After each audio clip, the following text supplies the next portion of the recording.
நண்பர்கள் அனைவருக்கும் வணக்கம். இன்றைக்கி நம்ம என்ன பார்க்க போகிறோம் பார்த்தீங்கன்னா, சாகித்ய அகாடமி விருதுகள் யார் எழுதுனா எந்த நூலுக்காக இவங்க இந்த சாகித்ய அகாடமி விருதுகள் வாங்கியிருக்காங்கன்னு தான் இப்போ நம்ம பார்க்க போகிறோம். நம்ம ஏற்கனவே ஒரு 15 பேருக்கு போன வீடியோவில் பார்த்தாச்சு. இப்போ இந்த வீடியோவில் ஒரு 15 பேருக்கு பார்த்துடலாம். நீங்கள் அந்த பழைய சாகித்ய அகாடமி விருதுகள் போட்டிருந்ததில் நிறைய பேர் கமெண்ட் செக்ஷனில் கேட்குறீங்க, இயருக்கும் ஷார்ட்கட் சொல்லிக் கொடுங்க அப்படின்னு சொல்லி கேட்குறீங்க. இது சாகித்ய அகாடமி விருதுகளை பொறுத்த வரைக்கும் இயருக்கு ஷார்ட்கட் தேவையில்லை. ஏன்னா ப்ரீவியஸ் இயர் கொஸ்டினை போய் நீங்கள் பாருங்கள். அந்த ப்ரீவியஸ் இயர் கொஸ்டினில் இது வரைக்கும் இயர் கொடுத்து எந்த சாகித்ய அகாடமி விருதுகள் கேட்டதில்லை. பெரும்பாலும் பொறுத்துக்களை தான் இருக்கும். அந்த பொறுத்துக்களை எங்கிட்ட ஒரு 4 பேர், எங்கிட்ட ஒரு 4 நூல்களை கொடுத்து இது யார் எழுதுனாலும் மேட்ச் பண்ண சொல்லி தான் இருக்கும். அப்போ அந்த பொறுத்துக்களையே 4ல் 2 நூல் வேணால் சாகித்ய அகாடமி நூலாக இருக்கும், மீதி வந்து வேறு ஏதாவது கூட இருக்கும். நம்ம இந்த 2 வச்சு மீதி இதை சரி பண்ணிடலாம் அப்படின்னு தான் அந்த பொறுத்துக்கையவே மேட்ச் பண்ணுவோம். பெரும்பாலும் அனைத்து கேள்விகளும் பொறுத்துக இல்லைன்னா ரொம்ப முக்கியமானது யார் எழுதுனா. ஒரு கொஸ்டின் கூட வந்திருக்கும் ப்ரீவியஸ் இயர் பார்த்தீங்கன்னா, மூவா அவர்கள் எந்த நூலுக்காக சாகித்ய அகாடமி விருதுகள் வாங்கியிருந்தார் அப்படின்னு இருக்கும். அப்போ மூவானா முன்னாடி வந்து விளக்கு வைக்கணும்னு பார்த்தா அகல் விளக்கு அப்படின்ட்டு நம்ம போட்டுட்டு போயிட்டே இருக்கலாம். இந்த மாதிரி தான் கொஸ்டின் இருந்திருக்கிற ஒழிய இயரை கொடுத்து இந்த வருட சாகித்ய அகாடமி யாருக்கு வாங்கப்பட்டிருந்த இது வரைக்கும் கேள்வி வந்ததே கிடையாது. 1% கூட வந்ததில்லை. நீங்கள் வேணால் ப்ரீவியஸ் இயர் கொஸ்டினை போய் நல்லா செக் பண்ணி பாருங்கள். அப்படி கொஸ்டினே கிடையாது. உங்களுக்கு வேணால் கடைசி ஒரு 5 இயர் வேணால் நீங்கள் ஞாபகப்படுத்திக்கலாம். 2025 யார் வாங்கினா, 24 யார் வாங்கினா, 23 யார் வாங்கினா, அதை வேணால் உங்களுக்கு யூஸ்ஃபுல்லாக இருக்கலாம் ஒழிய மற்றபடி இயர் தேவையில்லை. உங்களுக்கு இந்த நூல் ஆசிரியர்களை நிப்பாட்டுறதே நம்ம உங்களுக்கு பெரிய விஷயம். அது பெரும்பாலும் நமக்கு ப்ரீவியஸ் இயரில் பொறுத்துகளில் தான் அதிகம் இருந்திருக்கு. அதனால் வந்து நம்ம இயர் தேவையில்லை. நம்ம நூல் ஆசிரியர்களை பார்த்துட்டு போய்கிட்டே இருக்கலாம். யார் எந்த நூலுக்காக விருதுகள் வாங்கியிருக்காங்கன்றதை இப்போ பார்க்கலாம். இப்போ முதல் நூல் பார்த்தீங்கன்னா, நேற்று நம்ம கடைசியாக பார்த்தது என்னென்னா, வேருக்கு நீர். ராஜா தான் வந்து வேருக்கு நீரில் தண்ணி ஊற்றுவார் வச்சுருந்தோம். அப்போ ராஜம் கிருஷ்ணன் வேருக்கு நீர் தான் பார்த்தோம். அதுலேருந்து அடுத்த தொடர்ச்சி யாருன்னு பார்த்தீங்கன்னா, திருநாவுக்கரசர் திருக்குறள் நீதி இலக்கியம். திருநாவுக்கரசர் திருக்குறள் நீதி இருக்கும். நீங்கள் இதை எப்படி ஷார்ட்கட் வச்சுக்கலாம் பார்த்தீங்கன்னா, நம்ம ஐயா திருநாவுக்கரசர் அப்பர் இருக்கார்ல, அவரை நான் வச்சுக்கோங்க. 4வது 5வது திருமுறைகளை எழுதியிருக்காருல அப்பர் திருநாவுக்கரசர். அவரே என்ன சொல்கிறாருன்னா, திருக்குறளுக்கு நீதி இலக்கியம் வேணும்ன்றார். எப்படியே திருக்குறளுக்கு நீதி இலக்கியம் வேணுன்றார். அந்த திருநாவுக்கரசர் ஐயாவோட நிறையா பாடல் பாடியிருப்பார். அவரோட குறளுக்கே நீதி வேணும்னு கேட்குறாரு. அப்போ திருநாவுக்கரசர் குறளுக்கு நீதி வேணும் அப்படின்னு மட்டும் ஷார்ட் வச்சுக்கோங்க. திருநாவுக்கரசர் குறளுக்கு என்ன வேணும்? நீதி வேணும் அப்படின்னு வச்சுக்கோங்க. அப்போ திருநாவுக்கரசர் திருக்குறளுக்கு நீதி இலக்கியம். சரிங்களா? அதுக்கடுத்து பாருங்கள், ஆர் தண்டாயுதம். என்ன நூலுக்காக வேணால் தற்கால தமிழ் இலக்கியம். ஷார்ட்கட் எப்படி வச்சுக்கிறீங்கன்னா, தற்கால தமிழ் வந்து தண்டமாக இருக்குன்னு வச்சுக்கோங்க. தற்கால தமிழ் எப்படி இருக்குது? ரொம்ப தண்டமாக இருக்குன்னு வச்சுக்கோங்க. அப்போ தற்கால தமிழ் தண்டாயுதம் நீங்கள் டேரெக்டாக எடுத்துடலாம். தற்கால தமிழ் என்ன இருக்குது? தண்டம்னு பார்த்தா அங்கே தண்டாயுதன்றது ஆன்சரை நீங்கள் ஈஸியாகவே எடுத்துடலாம். அதுக்கடுத்து பாருங்கள், இந்திரா பார்த்தசாரதி குருதிப்புணல் என்ற நூலுக்காக வாங்கியிருக்காங்க. இந்த கேள்வி எப்படின்னு பார்த்தீங்கன்னா, ப்ரீவியஸ் இயரில் நிறைய தடவை வந்திருக்கு. வெண்மணி நிகழ்வை வைத்து இந்திரா பார்த்தசாரதி அவர்களால் இயற்றப்பட்ட நூல் எதுன்னு ரிப்பீட்டடாக கொஸ்டின் வந்துகிட்டே இருக்குது. அது என்னென்னா, வெண்மணி நிகழ்வை வச்சு இந்திரா பார்த்தசாரதி எழுத நூல் என்னது? குருதிப்புணல். நீங்கள் பார்த்தீங்கன்னா, நம்ம குருதிப்புணல்னு ஒரு படமே இருக்குது. நம்ம கமலும் அர்ஜுனும் நடிச்சிருப்பாங்க. அப்போ பார்த்தீங்கன்னா அந்த ஷார்ட்கட்டாகவே வச்சுக்கோங்க. அதில் வந்து அர்ஜுன் பேர் இந்திரான்னு வச்சுக்கோங்க. அப்போ இந்திரா யார்? குருதிப்புணல். கமலஹாசனும் நம்ம நடிகர் அர்ஜுன் 2 பேரும் சேர்ந்து நடிச்சிருப்பாங்க. குருதிப்புணல்னு ஒரு படம். அப்போ அந்த குருதிப்புணலில் நடிகர் பேர் என்னது? அர்ஜுன் பேர் வந்து இந்திரா அப்படின்ட்டு வச்சுக்கோங்க. இப்போ அதுக்கடுத்து பார்த்தீங்கன்னா, வள்ளிக்கண்ணன் என்னது? புதுக்கவிதையின் தோற்றமும் வளர்ச்சியும் வள்ளிக்கண்ணன்.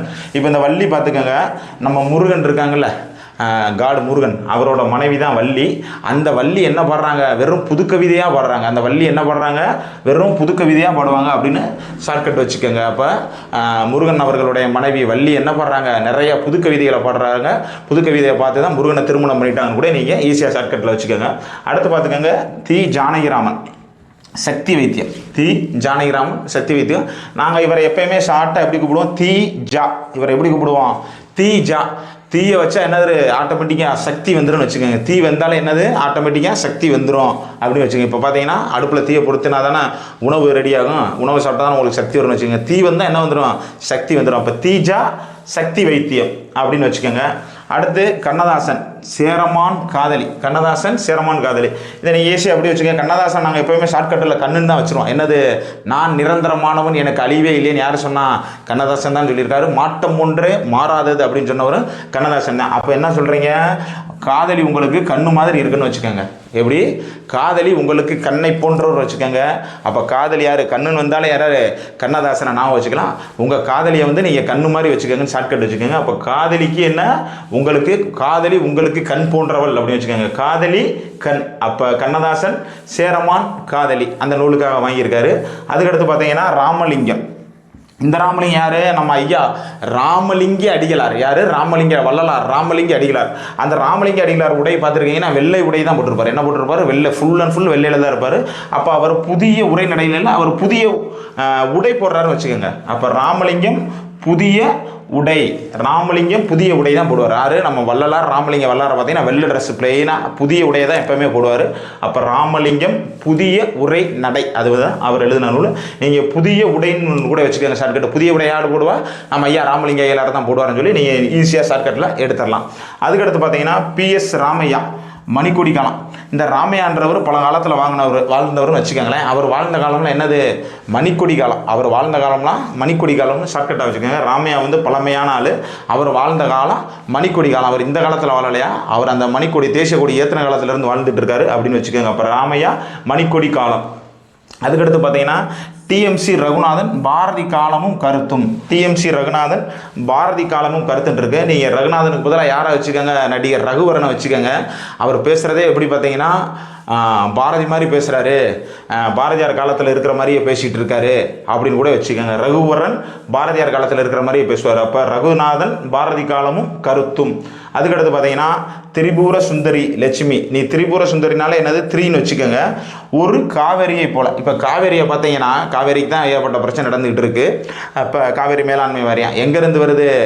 சேர நாட்டிலிருந்து சோழ நாட்டு திரி 3 இடத்துலையும் பாயுதுன்னு வச்சுக்கோங்க. ஷார்ட்கட் எப்படி? திரினா 3 இடத்துலையும் காவேரி பாயுதுன்னு வச்சுக்கோங்க. சேர சோழ பாண்டியனில் 3மே வச்சுக்கோங்க.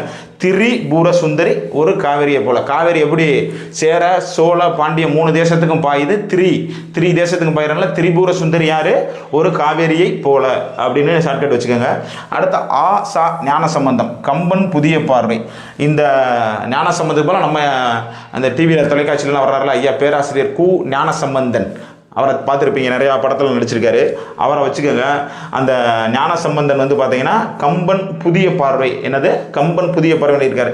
ஐயா பேராசிரியர் ஞான சம்பந்தன் பெரும்பாலும் கம்பன்னே பேசிக்கிட்டே இருப்பார். இல்லை பேராசிரியர் ஞான சம்பந்தன் என்னென்னு வச்சுக்கிறான்னு பார்த்துக்கோங்க, கம்பு வச்சுருக்காரு அப்படின்னு வச்சுக்கோங்க. பேராசிரியர் ஞான கம்பு வச்சுருக்காரு. கம்பனோட புதிய பார்வையில் தான் அவரோட பேச்சுக்கள் செயல்கள் இருக்கும். அவரை பேராசிரியர் ஞான சம்பந்தனை பார்த்தாலே யார் உங்களுக்கு கம்பன் தான் தோன்றணும் அப்படி வச்சுக்கிட்டிங்கன்னா ஈஸியாகவே நீங்கள் அதை எடுத்துடலாம். அதுக்கடுத்து பார்த்தீங்கன்னா நான் சுப்பிரமணியன் இலக்கியத்திற்கு ஒரு இயக்கம். என்னது? இலக்கியத்திற்கு ஒரு இயக்கம் அப்படின்றாரு. இந்த சுப்பிரமணியன் பார்த்தீங்கன்னா நம்ம சிட்டிசன் படத்தில் அஜித் பேர் சுப்பிரமணி தான். அவர் என்ன வேணும்? அத்திப்பட்டிக்கு எங்களுக்கு கம்மா வேணும்னு சொல்கிற மாதிரி, அத்திப்பட்டிக்கு என்ன வேணும்? அணை வேணும்னு சொல்கிற மாதிரி இந்த சுப்பிரமணி என்ன செய்கிறாரு? இலக்கியத்திற்கு ஒரு இயக்கம் வேணுன்றாரு. அஜித்தை நான் வச்சுக்கோங்க. சிட்டிசன் படத்தில் அஜித் பேர் சுப்பிரமணி, அவர் என்ன வேறு அணை வேணும்னு சொல்கிற மாதிரி இந்த சுப்பிரமணி என்ன கேட்குறாரு? இலக்கியத்துக்கு ஒரு இயக்கம் வேணும் அப்படின்னு சொல்லிக்கிட்டே இருக்காரு. என்ன வேணும்? ஒரு இலக்கியத்திற்கு ஒரு இயக்கம் ரெடி பண்ணுங்க, ஒரு டீமை ஃபார்ம் பண்ணுங்க அப்படின்னு சொல்லி இந்த சுப்பிரமணி தான் சொல்கிறாரு. அப்போ அந்த சுப்பிரமணி அணை கேட்குற மாதிரி அந்த சுப்பிரமணி என்ன வேணும்னு கேட்குறாரு? இலக்கியத்திற்கு ஒரு இயக்கம் வேணும்னு கேட்குறாருன்னு ஷார்ட்கட் வச்சுக்கோங்க. அடுத்து பார்த்தீங்கன்னா ஆதவன் சுந்தரம் முதலில் இரவு வரும். என்னது? ஆதவன் சுந்தரம் முதலில் இரவு வரும்.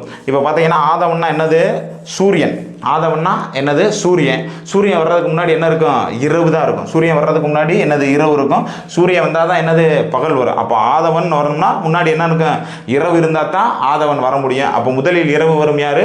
ஆதவன். ஆதவன்னா சூரியன். அப்போ ஆதவன் சுந்தரம் ஈஸியாக நீங்கள் நிப்பாட்டிக்கலாம். அடுத்து பார்த்தீங்கன்னா VC குழந்தைசாமி வாழும் வள்ளுவம். நீங்கள் டைரெக்டாக வச்சுக்கலாம். என்னது? குழந்தை வாழும். என்னது? குழந்தை வாழும் அப்படி வச்சுக்கோங்க. வாழும் வல்லவன் பார்த்தா குழந்தை வாழும். அப்போ VC குழந்தைசாமி வாழும் வள்ளுவம் என்ற நூல் எழுதியிருக்காரு.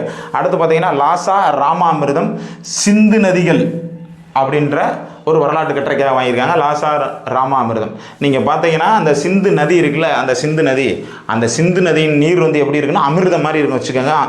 லாசா ராமாமிர்தம். இந்த சிந்து நதி எப்படி இருக்குது? எடுத்து குடிச்சா அமிர்தம் மாதிரி இருக்குன்னு வச்சுக்கோங்க. அப்போ சிந்து நதின்னு கேட்டாலே அமிர்தம்னு பார்த்தீங்கன்னா அங்கே லாசா ராமாமிர்தம் இருப்பாங்க. நீங்கள் டேரெக்டாக எடுத்து அந்த ஆப்ஷனை அடிச்சிடலாம். இப்போ பார்த்தீங்கன்னா ஈஸியாகவே ஒரு 15 நூலுக்கு நம்ம வந்து ஷார்ட்கட்டை போட்டாச்சு. நம்ம இதை ஈஸியாக எப்படி அடுத்து வெறும் பேரை மட்டும் வச்சுட்டு எப்படி ஆத்தரை கண்டுபிடிக்கலான்னு பார்க்கலாம். ஷார்ட்கட்டில் தான் பார்த்தோம். இப்போ பார்த்தீங்கன்னா ஆத்தர் இல்லை, வெறும் நூல் தான் இருக்குது. அப்போ எப்படி ஆத்தரை எடுக்கலாம் அப்படின்னு பாருங்கள். திருக்குறளுக்கு நீதி இலக்கியம், இந்த குறளுக்கு நீதி வீரன் யார் கேட்குறா? நம்ம ஐயா திருநாவுக்கரசர் தான் கேட்குறாரு. அப்போ திருநாவுக்கரசு திருக்குறளுக்கு நீதி இலக்கியம். தற்கால தமிழ் என்ன சொன்னால் தண்டமாக இருக்குன்னு சொன்னால் அப்போ தண்டாயுதம். தற்கால தமிழ் வந்து யாருன்னு பார்த்தீங்கன்னா தண்டாயுதம். அடுத்து பார்த்தீங்கன்னா குருதிப்புணல், நம்ம ஏற்கனவே சொல்லியாச்சு, இந்திரா பார்த்தசாரதி தான் குருதிப்புணல். புதுக்கவிதை யார் புதுக்கவிதை சொன்னால் முருகனோட மனைவி வள்ளி தான் புதுக்கவிதை சொல்லியிருக்காங்க. அப்போ வள்ளிக்கண்ணன் தான் யார் புதுக்கவிதையின் தோற்றமும் வளர்ச்சியும். சக்தி விஷயம் தீ வச்சா சக்தி வந்திருக்கும், அப்போ தீ ஜானகிராமன். சேரமான் காதலி, உங்க காதலி உங்களுக்கு கண்ணு மாதிரி இருக்குன்னு சொல்லியிருக்கோம். அப்போ கண்ணதாசன் தான் சேரமான் காதலி. புதிய உரைநடை, புதிய உடை, அப்போ புதிய உடை யார் அணிவா? நம்ம வள்ளலார் ஐயா தான் அணிப்பார். அப்போ ராமலிங்கம் அவர் தான் புதிய உரைநடை. மணிக்கொடி காலம், அந்த காலம் தேசிய கொடி இருந்த காலம் யார்? ராமையா வாழ்ந்த காலம், PS ராமையா வாழ்ந்த காலம். அப்போ PS ராமையா என்னது? மணிக்கொடி காலம். பாரதி காலமும் கருத்தும், பாரதியார் மாதிரி யார் பேசுகிறா? ரகுவரன் தான் பேசுகிறாரு. பாரதியார் காலம் மாதிரி யார் பேசுகிறா? ரகுவரன் தான் பேசினார். அப்போ ரகுநாதன். ஒரு காவிரியை போல நம்ம என்ன சொன்னால் காவிரி 3 இடத்துலையுமே பாயுதுன்னு சொல்லிட்டோம். அப்போ திரிபுர சுந்தரி. இப்போ கம்பன் புதிய பறவை யார்? கம்பன் நம்ம ஐயா பேராசிரியர் ஞானசம்பந்தன் என்னது கம்பை வச்சுக்கிட்டே கம்பனை மாதிரியே பேசுகிறாருன்னு வச்சுக்கோங்க. அப்போ ஞானசம்பந்தன் தான் கம்பனின் புதிய பறவை. இலக்கியத்திற்கு ஒரு இயக்க வேணும். எனக்கு அணை வேணும்னு யார் கேட்டவர்? நான் சுப்பிரமணி தான் அணை வேணும்னு கேட்குறாரு, அந்த சிட்டிசன் படத்தில் மாதிரி. அப்போ அணை வேணும்னு கேட்டவர், இலக்கியத்திற்கு ஒரு இயக்க வேணும்னு கேட்டவர் நான் சுப்பிரமணி தான் இலக்கியத்திற்கு ஒரு இயக்க வேணுன்றாரு. முதலில் இரவு வரும். என்ன வரணும்? இரவு இருந்தால் அடுத்து என்ன? சூரியன் வரும். அப்போ ஆதவன் சுந்தரம் தான் முதலில் இரவு வரும். அடுத்து வாழும் வள்ளுவம், குழந்தை வாழும்னு ஷார்ட்கட் வச்சோம். குழந்தை சாமி தான் வாழும் வள்ளுவம். சிந்து நதி எடுத்து கொடுத்தீங்கன்னா எப்படி இருக்குன்னா அமிர்தமாக இருக்குது அப்படின்னு சொல்லி ஷார்ட்கட் வச்சுருக்கோம். இப்போ ஈஸியாக ஷார்ட்கட்டில் இந்த 15 நூலை பார்த்துட்டா நம்ம அடுத்த வகுப்பில் மீதி நூல்களையும் பார்ப்போம். நன்றி.